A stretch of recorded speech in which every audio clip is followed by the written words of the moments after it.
ఈ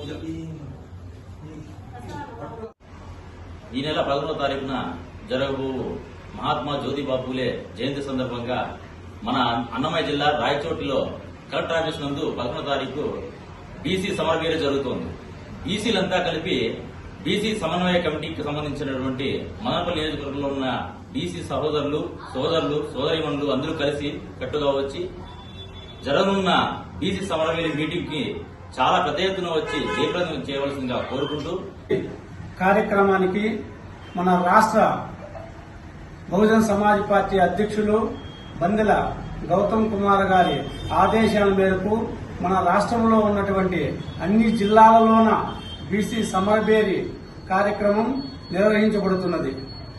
నాటి నుంచి నేటి వరకు నాడు డాక్టర్ బిఆర్ అంబేద్కర్ గారు కావచ్చు, తర్వాత మాన్యవర్ కాంశీరామ్ గారు కావచ్చు, అలాగే బహుజన సమాజ్ పార్టీ మాలతి మేడం గారు కావచ్చు, ఈ యొక్క బీసీల యొక్క రిజర్వేషన్ కోసము ఎన్నో పోరాటాలు చేశారు, ఎన్నో త్యాగాలు చేశారు. అయినా ఫలితము లేకపోతున్నది. దీని కొరకు ఈ ఆశయాన్ని గట్టెక్కించడానికి, బీసీలకు చైతన్యం నింపడానికి, బీసీల జనాభా తమాషా ప్రకారం వాళ్ళకు రిజర్వేషన్ కల్పించడానికి ఈ రోజు ఈ నెల 11వ తారీఖు మహాత్మా పూలే జయంతి సందర్భంగా ఆ రోజే ఈ బీసీ సమరభేరి కార్యక్రమాన్ని చేపట్టడం జరుగుతున్నది. 1973లో డాక్టర్ బిఆర్ అంబేద్కర్ గారు ఆనాడే బీసీలు రెక్కల కష్టాన్ని నమ్ముకుని బతుకుతున్నారు, వాళ్ళ జనాభా తమాషా ప్రకారం రిజర్వేషన్ కల్పించాలని నాడే డాక్టర్ బిఆర్ అంబేద్కర్ గారు కోరుకున్నారు. ఆ భారత రాజ్యాంగంలో ఆర్టికల్ 341 ప్రకారమే ఆ రిజర్వేషన్ కల్పించాలని కోరినారు.